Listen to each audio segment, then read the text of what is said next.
Usiogope kulitii neno lile lililosimama imara tangu zamani za kale, ukikumbuka ya kwamba tutatoa hesabu kwake Kristo mwenyewe kulingana na matendo yetu, wala si kwa wanadamu wanaokosa, tutakaposimama mbele ya kiti cha hukumu ambacho kwacho hatutaweza kuomba rufani.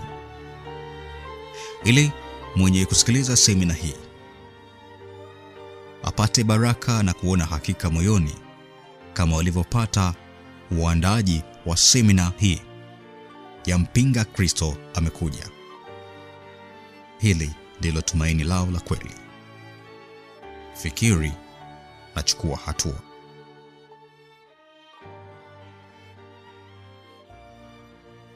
Chukizo la uharibifu. Chukizo la uharibifu.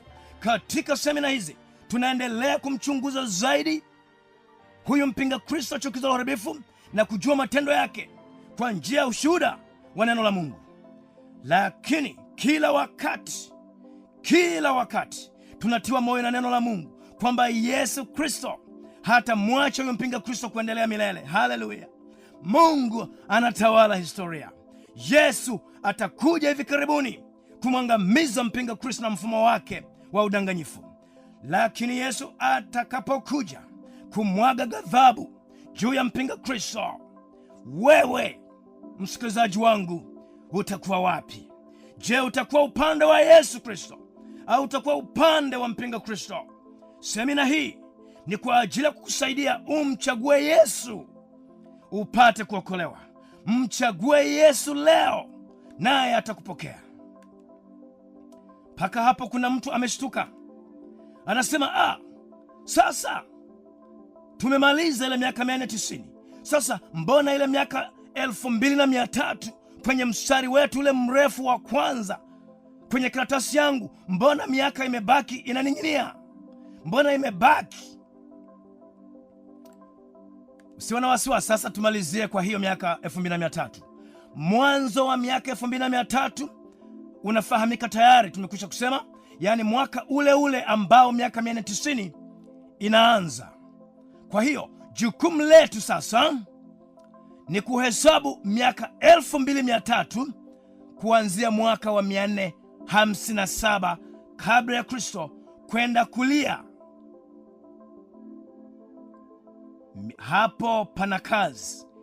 Watu wanatatanishwa sana na kubadilika kwa miaka kutoka KK, yani kabla ya Kristo, kwenda BK, yani baada ya Kristo. Lakini kwa kurahisisha ni kwamba mwisho ukihesabu miaka 2300 kuanzia mwaka wa 457, mwisho wa miaka ile inakwenda mpaka inagota mwaka wa 1844.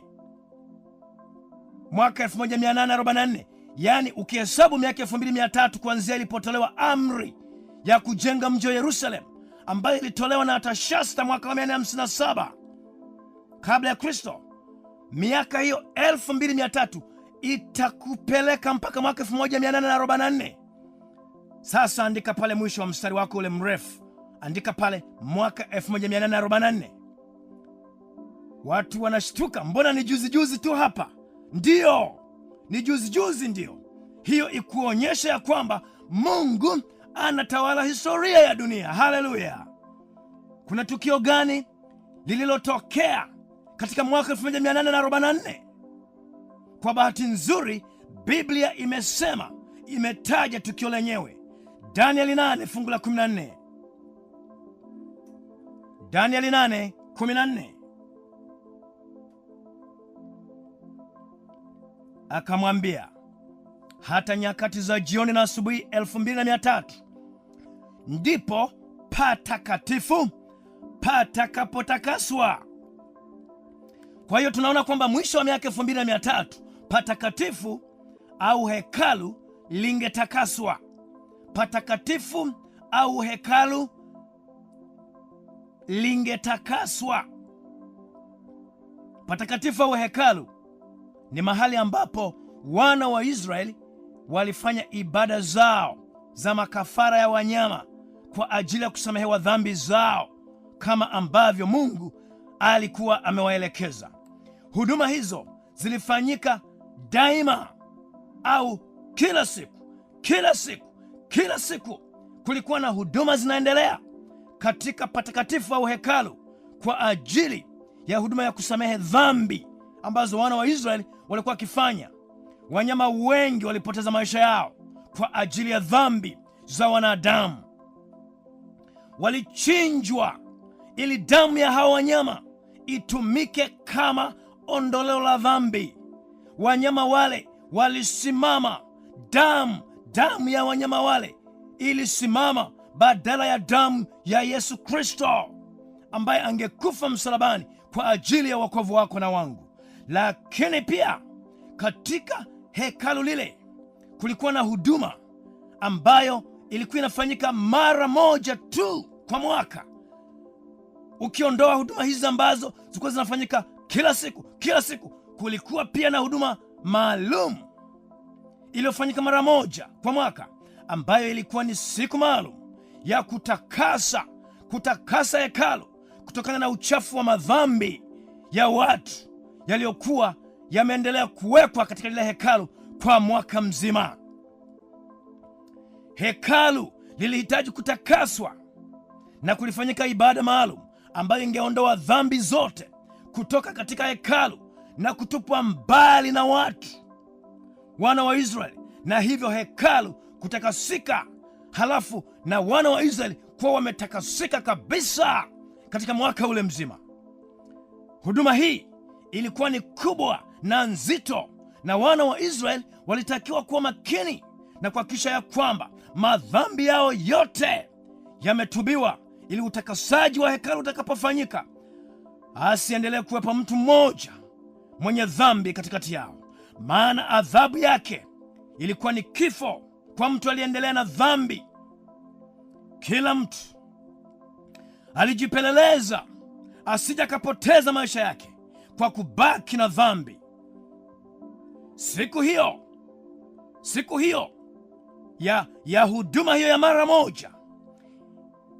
mara moja kwa mwaka ilikuwa ni siku ya hukumu kwa ambaye asingejali, ingekuwa ni hukumu ya kuangamia, na kwa yule ambaye angejali kujitakasa na kuachana na dhambi ilikuwa ni hukumu ya kuokolewa. Rafiki yangu, jipeleleze leo uone kama kuna kitu kisichofaa mbele za Mungu maishani mwako na utubu dhambi ile. Lakini swali linabaki. Je, mwaka 1844 kulikuwa na hekalu la Wayahudi lililohitaji kutakaswa? Mwaka 1844 kulikuwa na hekalu la Wayahudi ambalo lilihitaji kutakaswa? Jibu ni kwamba ni hapana, maana hekalu la Wayahudi liliharibiwa mwaka wa 70 baada ya Kristo. Sasa Biblia inamaanisha nini kusema hekalu lingetakaswa mwaka 1844? Hekalu gani? Wapendwa, hapa kuna habari njema kwamba Mungu hana mpango tena na hekalu la Wayahudi la hapa chini duniani, bali Mungu ana hekalu lililo bora zaidi ambalo liko mbinguni, ambako huduma ya utakaso sasa inafanyika kwa ajili yetu kwa njia ya mwombezi wetu Yesu Kristo. Tusome Waebrania 8 fungu la 1 hadi la 2.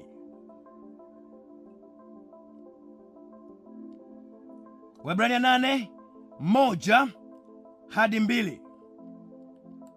Basi katika hayo tunayosema, neno lililokuu ndilo hili: tunaye kuhani mkuu wa namna hii, aliyeketi mkono wa kuume wa kiti cha enzi cha ukuu mbinguni, mhudumu wa patakatifu na wa ile hema ya kweli ambayo Bwana aliiweka, wala si mwanadamu. Haleluya! Biblia inasema tunaye kuhani mkuu mbinguni ambaye ameingia patakatifu, ambapo hapa kutengenezwa na wanadamu, kama lile hekalu la Kiyahudi. Katika hilo hekalu la mbinguni ambako Yesu ameingia, ndipo sisi tunapohudumiwa kupata utakaso wa dhambi zetu. Katika hilo hekalu la mbinguni, Yesu aliingia mwaka 1844 kwa ajili ya kufanya huduma maalumu ya utakaso na hukumu, ili hatimaye aukamilishe mpango wa wokovu aliokuwa ameuanza alipokuwa hapa duniani. Katika hilo hekalu la mbinguni, mpinga Kristo atahukumiwa kwa maovu na kazi zake mbaya. Katika hilo hekalu la mbinguni, Yesu amesimama kama kuhani asiyepingwa na ambaye hawezi kuzuiliwa na chochote kufanya huduma yake ya upatanisho kwa wote wanaomjia ili waokolewe. Hata ile kazi ya kuhafifisha huduma yake ya upatanishi ambayo imefanywa kwa miaka mingi na ule mfumo wa mpinga Kristo, Yesu alipoingia katika hekalu kwa makusudi ya kukamilisha sehemu ya mwisho ya mpango wa wokovu aliyouanzisha pale msalabani. Sasa tangu mwaka 1844 Yesu anatuma ujumbe wa pekee ulimwenguni kuwaamsha wote waamke na kutoka katika udanganyifu wa mpinga Kristo ili wamtegemee Yesu na kupona. Semina hii ya mpinga Kristo, semina hii juu ya mpinga Kristo ni sehemu ya kazi ya upatanisho ambayo Yesu anahitaji kuifanya na wewe kwa kukuletea habari hizi ili ujue kwamba Yesu anasimama badala yako katika hekalu la mbinguni. Huhitaji kusamehewa na mchungaji, huhitaji kusamehewa na askofu au mwinjilisti au mtu yeyote. Yesu Kristo peke yake ndiye amesimama katika hekalu la mbinguni kwa ajili yako na kwa ajili yangu. Tangu mwaka 1844 anafanya huduma maalum. Kabla ya hapo alikuwa akifanya huduma, lakini mwaka 1844 anafanya sehemu ya mwisho ya huduma yake ya wokovu. Na hatujui ya kwamba ataendelea mpaka lini, lakini tunafahamu ya kwamba itakapofika mwisho, Yesu atarudi kuja kukuchukua wewe na mimi ambao tumekubali huduma yake ya utakaso. Leo, kwa nini usimwite Yesu? Maana yuko katika hekalu bora zaidi mbinguni akiwa anafanya huduma ya utakaso kwa ajili yako. Leo ndiyo siku ambayo unaweza kuchagua kwa upande wa Mungu. Leo ukisikia